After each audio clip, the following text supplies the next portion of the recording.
¿Cómo están? Buenas noches. Sin bolita de cristal, pero conociendo la personalidad criminal, déspota y autócrata del narcodictador Nicolás Maduro y los sonados desaciertos en política exterior de la administración Biden, lo ocurrido el día de hoy solo podría ser la crónica de una traición anunciada en un pacto de dudosos caballeros entre el paquidermo venezolano y el actual residente en la Casa Blanca. Y es que 4 días después de que saliera la delegación estadounidense de Caracas de negociar con el que hasta hace solo 3 días era considerado el usurpador del poder en Venezuela, pero que ahora ha resucitado como el posible proveedor de crudo, el chavismo ha decidido partir a reunirse con Rusia, enviando a su vicepresidente Delcy Rodríguez y al canciller Félix Plasencia. Y aunque las conversaciones con su buen amigo, el canciller Sergei Lavrov, no han trascendido, y dentro de que la política todo lo vale, pues lo dicho por la Cancillería rusa deja poquito a la imaginación. A través de su canal de Telegram se informó que las partes señalaron el desarrollo dinámico de las relaciones bilaterales en línea con la asociación estratégica y reafirmaron la identidad de los enfoques de Rusia y Venezuela sobre los problemas mundiales. Además, condenaron las sanciones, las ilegales medidas coercitivas usadas como instrumento de injerencia. ¿Qué les puedo contar? Realmente, a buen entendedor, muy pocas palabras bastan. Pero quizás sea el escenario o el escarnio público que la administración Biden tenía que pagar por traicionar con un golpe en la cara a Juan Guaidó. Aunque no haya hecho nada o no haya hecho mucho, Estados Unidos lo reconocía como presidente interino de Venezuela. Y sentarse a negociar con un truán iletrado con quien no mantenía relaciones en 3 años, al que impuso sanciones, cargos federales por narcotráfico, a que el mundo condena como causante de uno de los mayores éxodos de la historia moderna y promotor junto a Cuba de la desestabilización de Colombia y la región latinoamericana, pues deja mucho que decir. Y mientras esto ocurre, la VP Kamala Harris visitó Polonia y Rumanía después de que Polonia pillara desprevenida a la administración Biden con una propuesta rechazada inmediatamente por Washington de convertir a Estados Unidos en el intermediario para suministrar a Ucrania aviones de propiedad polaca. La prensa europea ni siquiera ha recogido la visita y los medios nacionales se cuestionan si después de su viaje a París, sin pena ni gloria, y con esa explicación del conflicto de Ucrania, ¿es realmente la emisoria que Estados Unidos necesita? Vamos a verlo en este programa, donde además van a poder vídeos que posiblemente no vean en otro programa. Comenzamos. Voy a presentarles de inmediato a mi invitado Carlos Díaz Rosillo, exdirector de Políticas Públicas de la Casa Blanca. Señor Díaz Rosillo, qué gusto que pueda estar con nosotros en El Espejo. El gusto es mío, Marian. Buenas noches. A ver, ¿por dónde empezamos en todo este vipilendio? Vamos a empezar, si le parece, con la visita de Kamala Harris a Polonia. Fíjese usted que, y esto es una realidad, el viaje que ella hizo a Europa anteriormente, en Francia, a reunirse con Macron, con el presidente francés, con el alcalde de París, apenas fue recogido. Sin embargo, sí se recogió, por ejemplo, un video, que lo vamos a poner más adelante en nuestro programa, en el Centro Pasteur, donde trata de emular y de imitar el sonido de los franceses y que fue extremadamente criticado. Pero hay un video que a mí me parece que es honestamente de juzgado de guardia y que quisiera que nuestros compañeros nos lo pusieran para dar comienzo a ver si esta persona, si nuestra vicepresidente, es en estos momentos la emisaria que Estados Unidos necesita para ser tomada en serio en el mundo. Vamos a ver ese video de cómo explica cuando le preguntan cómo es el conflicto o qué está pasando entre Rusia y Ucrania. Ukraine is a country in Europe. It exists next to another country called Russia. Russia is a bigger country. Russia is a powerful country. Russia decided to invade a smaller country called Ukraine. So basically that's wrong. And it goes against everything that we stand for. Un episodio de Peppa Pig yo creo que tiene más contenido que esa explicación sobre lo que pasa en Ucrania. Y esto es lo que tenemos ahora mismo representándonos y tratando de mediar en esa crisis cada vez más galopante entre Rusia y Ucrania. ¿Cuál es su percepción? ¿Cree que Estados Unidos está representada en la medida que se necesita? Marian, creo que solamente te puedo dar una palabra, que es avergonzante.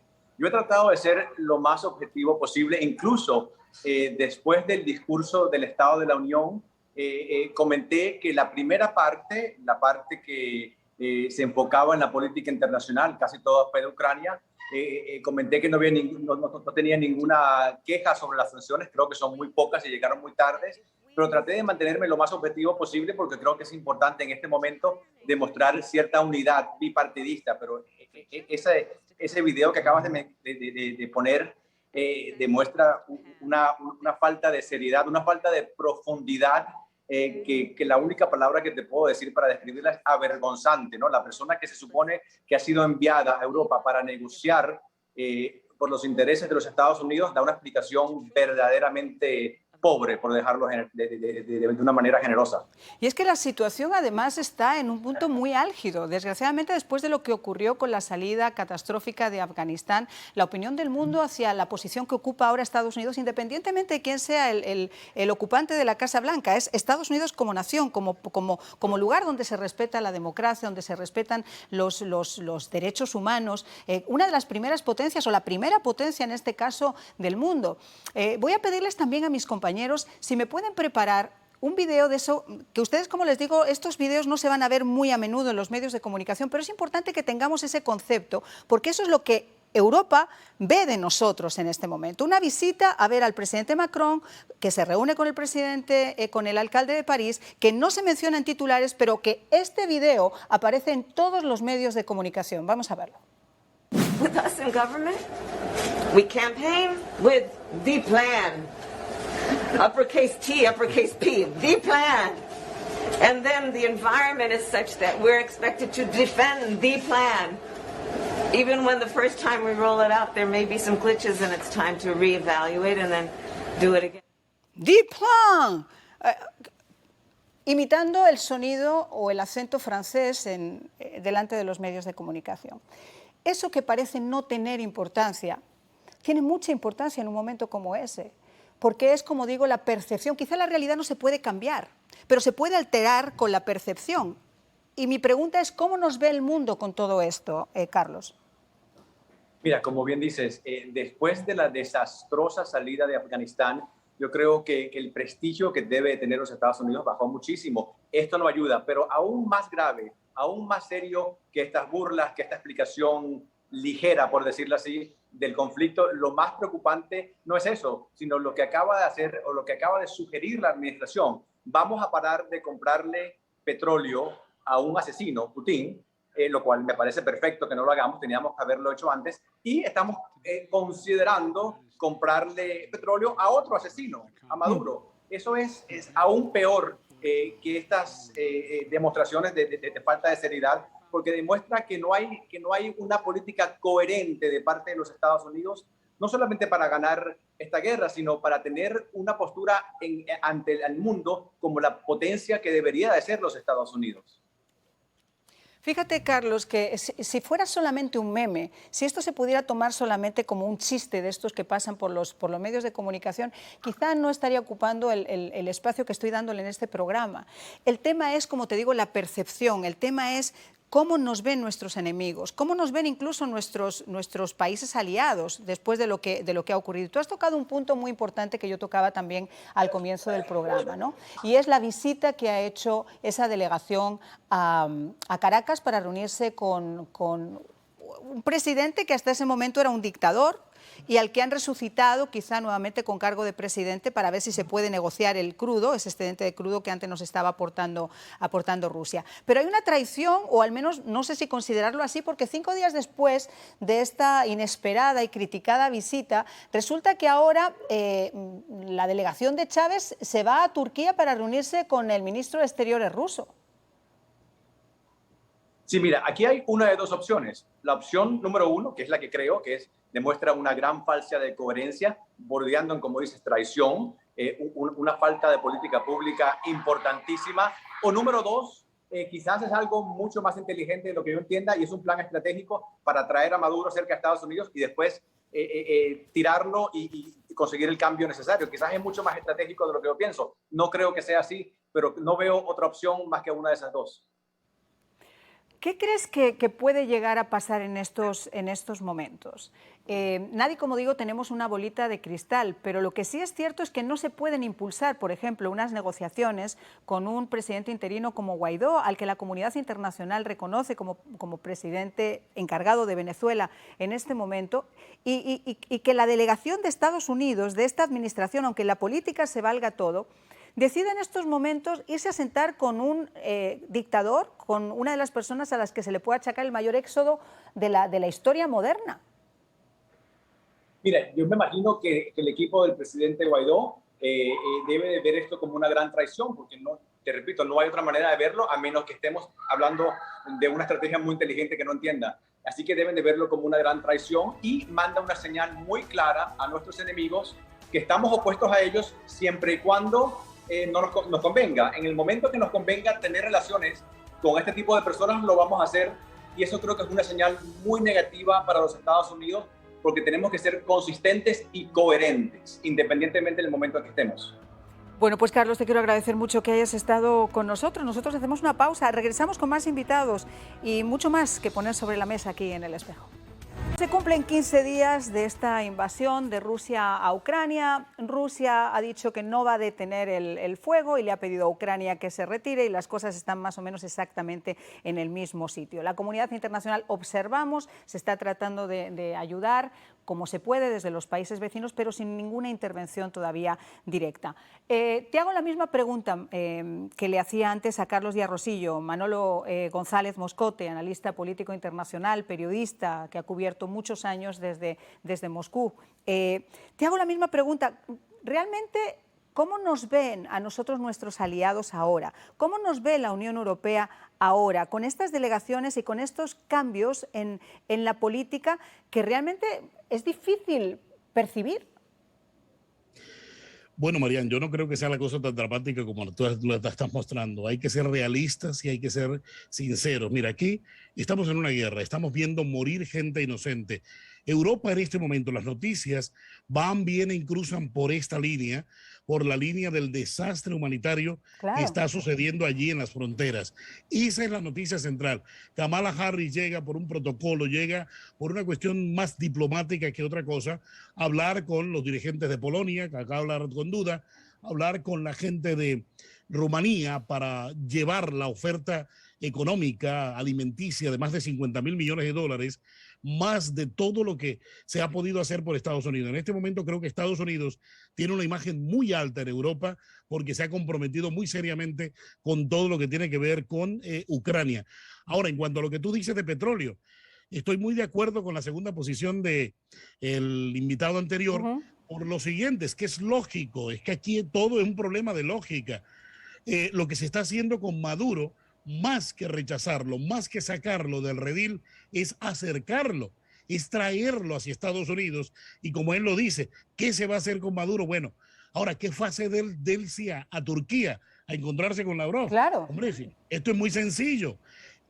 Cuando en su momento, Putin hizo unos grandes acuerdos con Cuba, en su momento, ¿qué pasó? Estados Unidos se acercó a Cuba vendiéndole una cantidad de aparatos y equipos, sobre todo en la aeronáutica.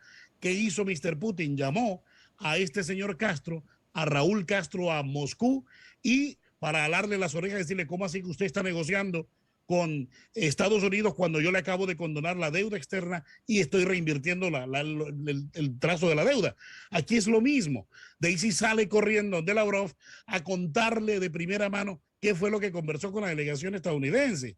A eso fue para que Putin no crea que es que está traicionándolo o algo. Porque te repito, aquí la estrategia está bien montada. Tú tienes que traer a Maduro al redil. Acuérdate lo que hizo Ronald Reagan. ¿Y tú crees, Manolo, que Maduro es realmente un toro que se deje llevar al redil? Te termino la idea. ¿Qué hizo Ronald Reagan en su momento? Trajo al redil a la Unión Soviética a través de Mikhail Gorbachev, y no hizo exactamente lo contrario, de rechazar a la Unión Soviética cuando las cosas en la Guerra Fría estaban difíciles. Entonces, de eso se trata justamente, de traer al redil a este caballero y ponerlo en cintura, decirle, le compro petróleo, las condiciones son estas, pero los cambios en su país tienen que ser estos. Y Maduro va a tener que caminar porque él sabe que la era Putin, porque se lo mostraron, La era Putin está terminando. Putin ya este es el principio del fin de Putin. Y quien esté con Putin se hunde con Putin. No, es una buena idea. Yo comparto contigo al 100% lo que estás diciendo. Mi único miedo es que en este pacto de caballeros, Maduro no es precisamente un caballero, ni es una persona que de la que nadie se pueda fiar. Y lo hemos visto durante todos estos años de gobierno. Totalmente de acuerdo contigo. Mira, en política exterior no hay nada escrito. En política exterior todo, como dices tú, se vale. A veces la política no es lo más bonito, lo más sano, lo más santo que se pudiera creer, ¿verdad? Lo que se pudiera hacer o lo que se conoce como políticamente correcto. Yo te pongo un ejemplo que es más simple que este, no hay ninguno en la tierra. Nosotros tenemos grandes relaciones comerciales con China. A nosotros el iPhone nos sale a $900, el último iPhone. Si fuera construido en los Estados Unidos, costaría $15,000. Pero nos conviene callarnos porque esa dictadura allá en China, esa dictadura democrática o proletariada o como le quieras llamar, nos conviene a Estados Unidos porque nos están trayendo muchos productos baratos. ¿Sí ves? O sea, con uno hacemos un negocio muy bueno y con otros lo callamos. Pero esa es la política internacional, ese es el comercio, ese es el capitalismo. Así funciona y así son las reglas que hemos aceptado, ¿no?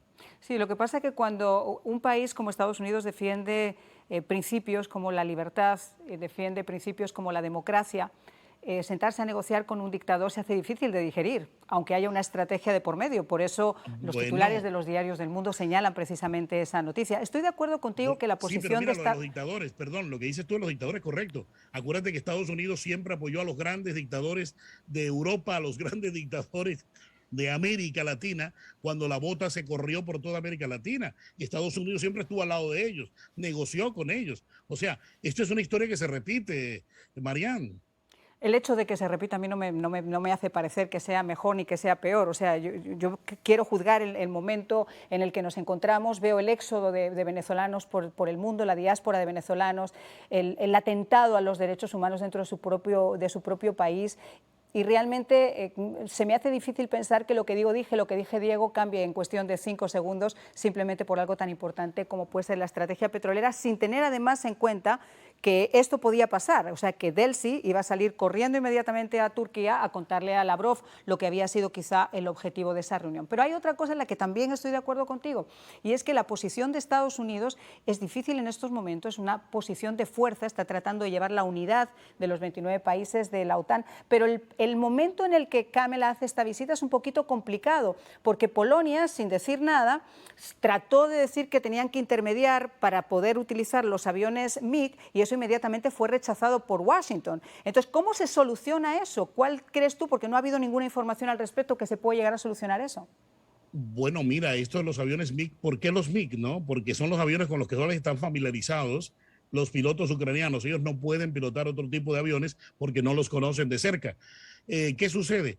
Acuérdate que Joe Biden ha sido claro desde un primer momento y los miembros de la OTAN más influyentes lo han dicho. Meter tropas allí, meter pertrechos militares de ese calibre, hacer una exclusión del cielo aéreo ucraniano, eso es prácticamente una declaración de guerra de Europa contra Putin y es lo que nadie quiere. Aquí nadie lo que quiere es ponerle el cascabel al gato, nadie le va a poner un soldado ni un pertrecho militar de este calibre a Ucrania. Ucrania va a tener que defendérselo solo y seguir utilizando las armas que se le pase desde Polonia, porque la mayoría pasan de Polonia, ¿no? Claro, tú que has tenido además tanta experiencia desde Rusia, el gran miedo que existe en el mundo es uno está haciendo las cosas prácticamente con pies de cristal para que no se interprete una declaración de guerra y lo que esto podría ocasionar con una persona que está dispuesta a poner su dedito en el botón del apocalipsis. Pero ¿hasta qué punto Putin también no se va a sentir entre la espada y la pared y esa declaración de guerra puede saltar la chispa en cualquier momento? Me lo cuentas después de la pausa. A ver, tú que conoces más o menos, que has seguido de cerca la información en Rusia, se habla mucho de Putin y de lo que podría llegar a ser, de lo que no podría llegar a ser, pero el miedo en la comunidad internacional está presente. Bueno, mira, una de las cosas principales que hemos hablado contigo, lo de Chernóbil. A Chernóbil se le cortó absolutamente todos los suministros. Yo tuve la oportunidad de transmitir en directo para CNN, el cierre del último reactor. pero cuando hablábamos del cierre de ese reactor, hablábamos con los científicos que nos acompañaban, decían, es que es el cierre, supuestamente, pero este reactor queda en conservación. ¿Qué quiere decir? Que necesita un sistema eléctrico permanente para poder refrigerar las barras de uranio que están allí enterradas. ¿Qué significa esto? Que esto, si se le quita la electricidad, el agua corriente, el refrigerante que tiene permanentemente que estar circulando y el sistema electrónico de monitoreo que tienen allí, esto es una bomba de tiempo. Esto va a estallar en cualquier momento. Putin lo acaba de hacer. O sea, le acaba de poner un nuevo pie al problema, y otro, que tú lo dices, tiene el pie, el dedo en el botón nuclear, pero acuérdate que en ciernes, en Rusia, hay una especie de movimiento interno. La gente está saliendo a las marchas. Las madres de los soldados están denunciando que nada más llevan de preparación 2, 3 meses, nada más, con los cuales los han llevado de carne de cañón allí a Ucrania. Entonces, ¿qué tiene toda la vuelta de la esquina? Hombre, que Putin se está quedando solo hasta en su propia tierra, ¿no? Y fíjate que hay una parte importante. Yo creo que quizá una de las cosas que más puede llegar a frenar a Putin es ese movimiento interno que se está gestando en Rusia a pesar de la censura y a pesar de que no quieren ni siquiera mencionar que se trate de un conflicto armado lo que se está viviendo. Hoy Ucrania hizo algo además muy interesante. Le dijo a las madres de los soldados rusos que están detenidos en Ucrania que serán puestos en libertad, pero que ellas tienen que viajar a Ucrania para reunirse con ellos. Mi queridísimo Manolo, muchísimas gracias por haber estado con nosotros. Como siempre, un placer.